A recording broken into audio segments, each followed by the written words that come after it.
Elhamdülillahi Rabbil alemin ve salatu ve selamu ala seyyidil murselin seyyidina Muhammedin ve ala alihi ve sahbihi ecmain. Sevgili izleyiciler, Tartil ile Kur'an programıyla karşınızdayız. Malumunuz bundan bir önceki birkaç programımızda harflerin sıfatları üzerinde durmuştuk. Harflerin mahreçlerini ve sıfatlarını işlemeye devam edeceğiz. Ta ki izleyici kardeşlerimiz bu sıfatları ve harflerin mahreçlerini iyice kavrayıncaya kadar. Şu an sadece kardeşlerimizle bazı kelimeler üzerinde, lafızlar üzerinde çalışıyoruz. Fakat ileriki programlarımızda tahta üzerinden kelimeleri göstererek izleyici kardeşlerimiz bu kelimeleri görecekler ve harflerin özellikle mahreçlerini ve sıfatlarını işlemeye devam edeceğiz. Üzerinde inceden inceye, en ince detayına kadar anlatacağız inşallah ve bu vesileyle başka yerlerde tecvid dersi alma imkanı olmayan kardeşlerimiz de Kur'an harflerinin mahreçlerini ve sıfatlarını öğrenmiş olacaklardır. Ta harfini işlemiştik en son. Bugün peltek sa harfinden başlayacağız inşallah. Peltek sa harfi Türkçe'de karşılığı olmayan bir harftir. Mahreci dil ucu ile üst ön dişlerin uçlarından çıkarılır. Dil ucu ile üst ön dişlerin uçlarından çıkarılır. Yani dilimizi üst ön dişlerin uçlarından hafif bir şekilde dışarı çıkararak peltek bir ses tonuyla, peltek bir sesle bu harfi okuyacağız. Sa harfinin sıfatları ise hems, rihvet, istifal, infitah ve tarkiktir.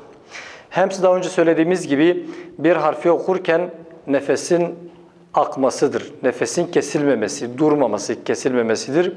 Rihvet ise harfin yumuşaklığı demektir. Harf yumuşaktır. İstifal, harfin telaffuzu esnasında sesin ağzın aşağı bölgesinden akmasıdır. İnfitah ise dilin üst damağdan tamamen açılmasıdır. Bundan dolayı infitah denilmiş. Tarkik ise harfin ince olması demektir. Biz sadece hatırlatarak geçiyoruz. İleride bu sıfatların üzerinde tek tek duracağız inşallah. Bütün kardeşlerimiz bunları rahat bir şekilde birbirinden ayırt edebilecekler ve bu sıfatların özelliklerini, bu sıfatları göz önünde bulundurarak Kur'an-ı Kerim'i okuyabileceklerdir inşallah. Şimdi başlıyoruz arkadaşlar. Cezimli sa harfinden dedik. Dil ucu ile üst ön dişlerin uçlarından çıkarılır. Yani dilimizin ucunu üst ön dişlerin uçlarından hafif bir şekilde dışarı çıkararak, yalnız hafif bir şekilde dışarı çıkararak okunması gerekir. Dil içeride kaldığı, arkadan diş uçlarına değdiği zaman peltek sa güzel çıkmaz. Onun için mutlaka azıcık dahi olsa dilin üst ön dişlerin uçlarına değdirilerek hafif bir şekilde dışarı çıkarılarak okunması gerekir. Başlıyoruz cezimli sa harfinden okumaya. Cezimlinden sonra şeddeli sa harfinin bulunduğu lafızları okuyacağız ve ondan sonra da elif harfi metli lafızları okuyacağız. Dolayısıyla bütün hallerinde sa harfinin nasıl okunması gerektiğini izleyici kardeşlerimize de göstermiş oluruz. Evet, başlıyoruz. Her kelimeyi üçer kez telaffuz ediyoruz. Bu aklımıza olsun. Üçer kez karıştırmadan hemen diğer kelimeye geçiyoruz. Eflin. Eflin. Şimdi burada cezimli halinde dikkat edeceğimiz nokta sesin nefesin akmasıdır. Yani sadece diğer harflerde olduğu gibi eflin deyip geçsek sa harfinin hem sıfatı okunmamış olur. Dolayısıyla dikkat edeceğiz. Üstünde dura dura ağır bir şekilde nefes aktararak fakat mübalağa yapmadan buna dikkat ediyoruz. Mübalağa yapmadan hem sıfatına bütün sıfatlar mevcut fakat bu cezimli halinde en çok göze çarpan sıfat hem sıfatıdır. Hem sıfatını mutlaka en güzel bir şekilde yerine getirmek lazım. Tekrar ediyoruz. Eflin. Eflin. Dilimizi dışarı çıkarıyoruz. Tekrar. Eflin. Fatih dışarı çıkarıyoruz dilimizi. Tekrar. Eflin. Tekrar. Eflin. Mesvakum. Mesvakum. Tekrar. Mesvakum. Dili çıkarmada fazla mübalağa da yapmayacağız. Fazla çıkarmaya gerek yoktur. Sadece biraz azıcık dilimiz üst ön dişlerin uçlarından hafifçe dışarı çıkarırsa yeterdir. Tekrar edelim. Mesvakum. Mesvakum. Tekrar. Mesvakum. Tekrar. Mesvakum. Geçiyoruz. Misleha. Mislaha. Tekrar. Mislaha. Güzel tekrar. Mislaha. Geçiyoruz. El-musla. El-musla. Tekrar. El-musla. Tekrar. El-musla. Yalnız hemsi unutuyorsunuz arkadaşlar. Hemse dikkat ediyoruz. Hems sıfatını kesinlikle aklımıza tutmamız gerekir. Yani cezmin üstünde durduğumuz esnada nefesin akması gerekir. Hemen sağ harfini okuyup geçmiyoruz. Kesratul habisi. Kesratul habisi. Tekrar. Kesratul habisi. Ha harfini de düzgün okuyalım. Ha, he değil. Ha tekrar. Kesratul habisi. Ötüre de tül değil. Tul. Kesratul habisi. Kesratul habisi. Ha boğazdan arkadaşlar tekrar. Kesratul habisi. Geçiyoruz. Yesnune. Yesnune. Hems. Yesnune. Tekrar. Yesnune. Mislena. Mislana. Mislana. Peltek. Mislana. Miskale. Misqala. Musab çıkar dilini. Misqala. Biraz daha çıkar, çıkmıyor. Misqala. Şimdi şeddeli haline geçiyoruz. Tekrar hem sıfatı cezimli haline oranla daha fazla çıkarması gerekir. Şeddeli hali cezimli halinden daha mübalağalıdır. Es-sevabu. Es-sevabu. Es-sevabu. Duruyoruz sağ harfin üstünde. Tekrar. Es-sevabu. Tekrar. Es-sevabu. Es-saqibu. Es-saqibu. Es-saqibu. Çok uzatmıyoruz meddi tabi. Tekrar. Es-saqibu. Es-seqalani. Es-seqalani. Es-seqalani. Es-seqalani. Es-salisetu. Es-salisetu. Musab çıkar dilini. Es-salisetu. Es-salisetu. Geçiyoruz. Arkadaşlar dilin çıkarılması çok mühimdir. Dilimizi çıkarıyoruz kesinlikle tam dil üst dişlerin uçlarından hafif bir şekilde dışarı çıkarılması gerekir. Es-sumunu. Es-sumunu. Tekrar. Es-sumunu. Bu arada hemsi unutmuyoruz. Tekrar. Es-sumunu. Tekrar. Es-sumunu. Geçiyoruz. Mumbessa. Mumbessa. Tekrar. Mumbessa. Tekrar hems. Mumbessa. Es-sera. Es-sera. Tekrar. Es-sera. Tekrar. Es-sera. Güzel. Şimdi sa harfinin bulunduğu elif harfi metli kelimelere geçiyoruz. Elif harfi metli kelimelerde genelde insanlar kalın ile ince harfleri karıştırırlar. Kalınlarda tam A sesi çıkarılır. İncelerde ise yine A fakat ince bir ses tonuyla şu şekil A kalın harflerde, ise ince harflerde. Sebebi ise kalın ile inceye birer sıfat bağlıdır arkadaşlar. Sürekli, yani her ne kadar insanlar yanlış yapsalar da bu sıfatlar birbirinin gereğidir, birbirini gerektiriyor. Yani kalın okunduğu esnada isti'la okunur, ince okunduğu zaman ise istifal okunur. İstifalde demiştik, istifal ne anlama geliyor? Bizim tecvid ilmindeki istifalın ıslah anlamı, harfi telaffuz ederken sesin ağzın alt kısmından akmasıdır. Bu da şu şekilde sesinin çıkması. İsti'lada ise sesin harfin telaffuzu esnasında ağzın yukarı bölgesinden akmasıdır. Bu iki sıfat istifal sesini gerektirir. Kalınlarda ise A şekline.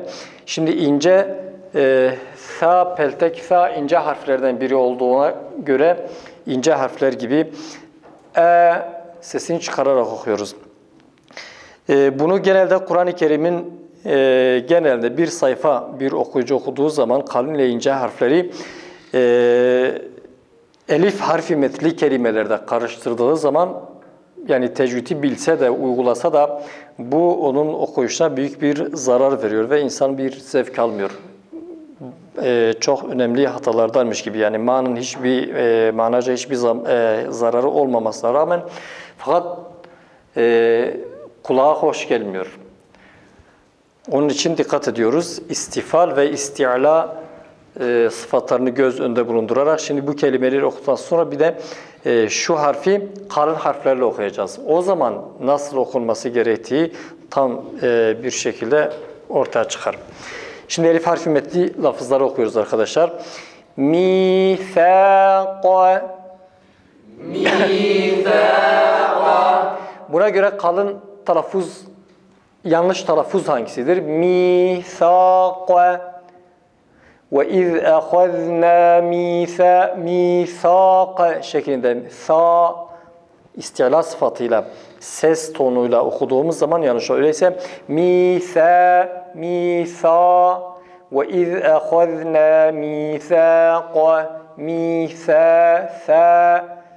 مِيثَا yanlış, mîthâ doğru. Biz buna göre okuyoruz. Tekrar ediyoruz. Mîthâqa.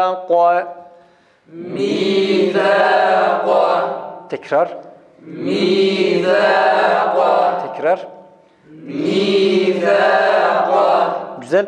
Burada dikkat edeceğimiz çok önemli bir husus var. İnce harfi ince istifal sıfatına göre okumaya çalışırken imale yapmamalıyız. Bazen de Araplar genelde bu hatayı çok yaparlar. Çünkü onların günlük telaffuzlarında bu imale vardır. Zaten Kur'an-ı Kerim'in kıraatına da bu şekilde girmiş. Hazreti Peygamber Aleyhisselam izin vermiş. Şu şekil mîthâqa olmaz. İnfitah sıfatı var bir de. İnfitah sıfatına dedik dili üst damağdan tamamen koparıyoruz, açıyoruz. Dil aşağı inince tam dil ile üst damağın arası açılmış olur ve imaleye de dikkat ederek imale yapmadan mîthâqa yani esreye meyil ettirmeden tam a şekliyle mîthâqa. Mîthâqa. Tekrar. Mîthâqa. Tekrar. Mîthâqa. Şimdi bir de bu kelimeyi yanlış versiyonuyla okuyalım. İzleyici kardeşlerimiz net anlasınlar. Yanlış okunan, yanlış telaffuzu okuyoruz. Belki doğru değildir. Yine kelime kelime olduğu için inşallah bir sıkıntı olmaz. Mîthâqa. Mîthâqa. Aradaki farkı fark ediyorsunuz şimdi değil. Mîthâqa. Mîthâqa. Güzel. Demek ki aslında Kur'an-ı Kerim'i öğrenirken elifbadan başladığımızda, daha doğrusu elifba harflerinden elif, ba, ta, sa, ondan sonra razaka, vezara gibi kelimelerden itibaren Kur'an-ı Kerim'i düzgün okumak gerekir. Yani yolu budur. Biz şimdi zamanında ders almış fakat doğru okumayı öğrenememiş,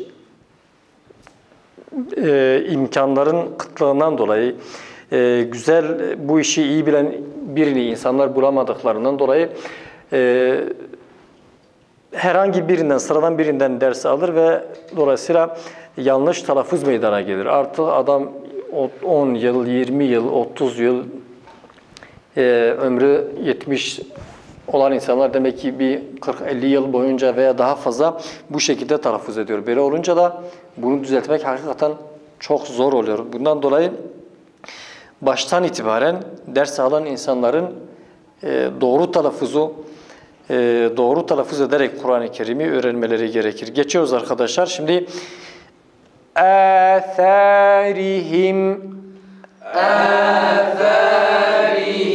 tekrar yalnız meddi tabirleri fazla uzatmıyoruz. Biz tane tane okuyoruz fakat yine diğer kurallara da dikkat ederek fazla uzatmadan tekrar güzel geçiyoruz. Thaminuhum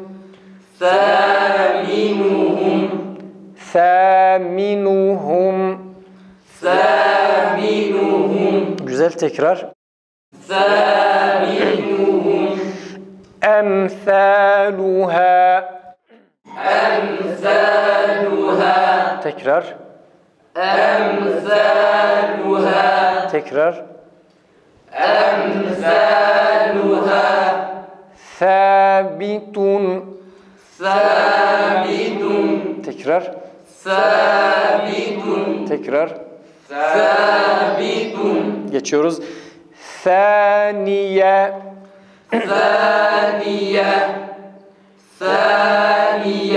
Çok uzatmıyoruz arkadaşlar. Meddi tabi fazla uzatmayalım. Tekrar. Fazla uzatmıyoruz. Saviyen. Tekrar. Geçiyoruz. Esâretin. Tekrar. Arkadaşlar sa ince, ra kalın. Esâretin. Tekrar.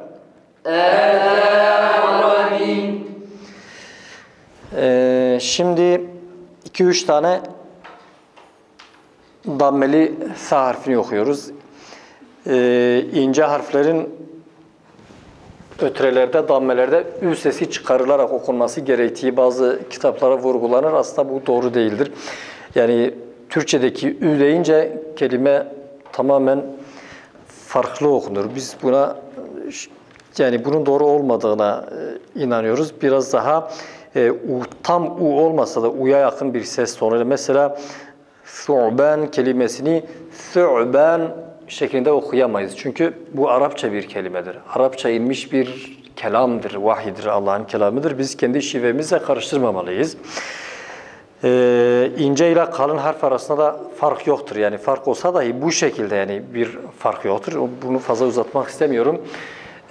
Kısacası tam Türkçedeki ü sesiyle çıkarılmaması gerekir. Hiçbir ince harfin mesela ince peltek sa harfinin bulunduğu thu'ban kelimesini thu'ban veya thu'ban değil thu'banun diğer bir kelime yub'asune değil. Biz yub'asune şeklinde okuruz. Yub'asune. Bizim için ölçü olan alimlerin görüşleridir. Yani dünyaca çok meşhur olan hafızlar dahi yani sonuçta insan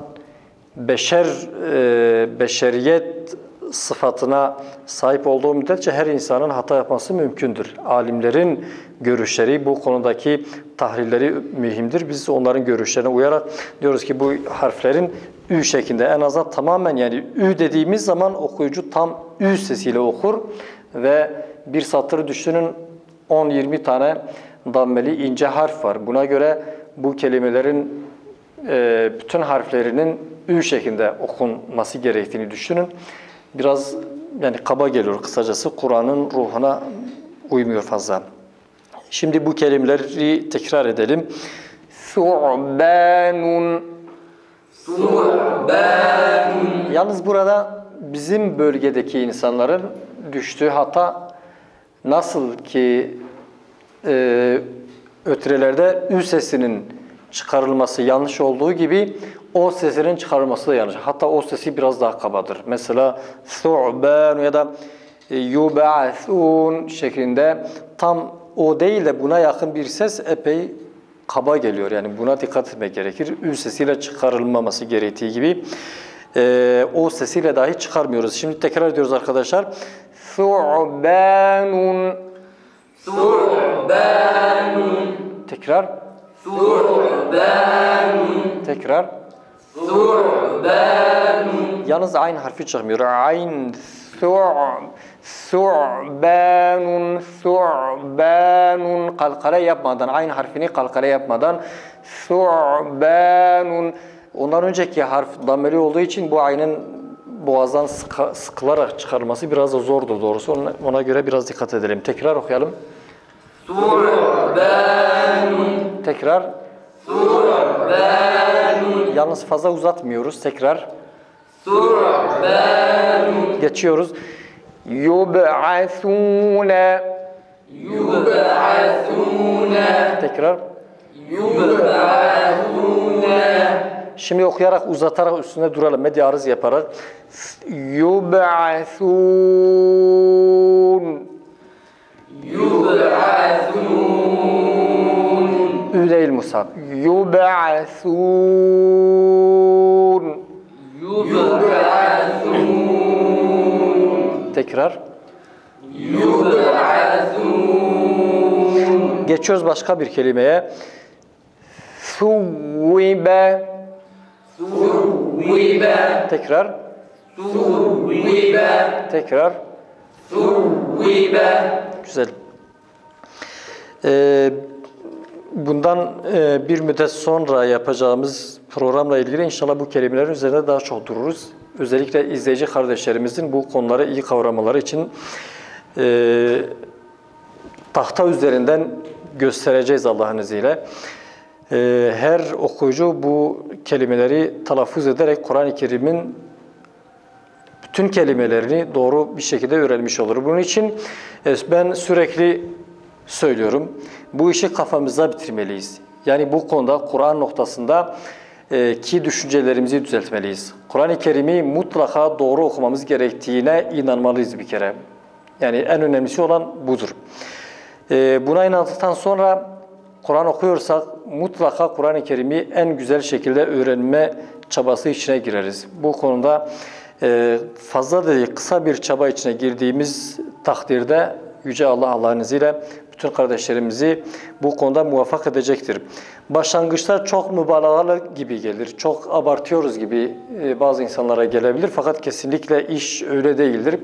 Biz Kur'an-ı Kerim noktasında kusurlarımız o kadar çoktur ki saatlerce şimdi oturup anlatsak bunları bitiremeyiz. Biz Kur'an noktasında düşüncelerimizi, fiillerimizi düzelttiğimiz, kusurlarımızı en aza indirgediğimiz oranda sıkıntılarımızdan kurtulacağız Allah'ın izniyle. Zira Allah Celle Celaluhu bizim kurtuluşumuzu Kur'an-ı Kerim'e bağlamış. Başka bir kurtuluş yolu yoktur. Öyleyse bu Kur'an-ı Kerim'i her şeyden önce doğru bir şekilde okumalıyız. Hatalardan uzak, kusurlardan uzak, Peygamber Efendimiz sallallahu aleyhi ve sellemin sahabelerine öğrettiği ve onların naklettiği, nakil yoluyla bize geldiği gibi bu konuya riayet ederek Kur'an-ı Kerim'e yönelmeliyiz ve doğru telaffuzu öğrendikten sonra da Rabbim inşallah bizleri onun kelamını anlama noktasında muvaffak eyleyecektir. Rabbimizin kelamını bu şekilde bu hayata, fani hayata rehber ederiz kendimize. Bu dünyada da ahirette de kurtuluşa erenlerden oluruz. Evet, bugün de programımızın sonuna gelmiş bulunuyoruz. Başka bir programda buluşmak dileğiyle hepinizi Yüce Allah'a emanet ediyoruz. Esselamu Aleyküm ve Rahmetullahi ve Berekatuhu.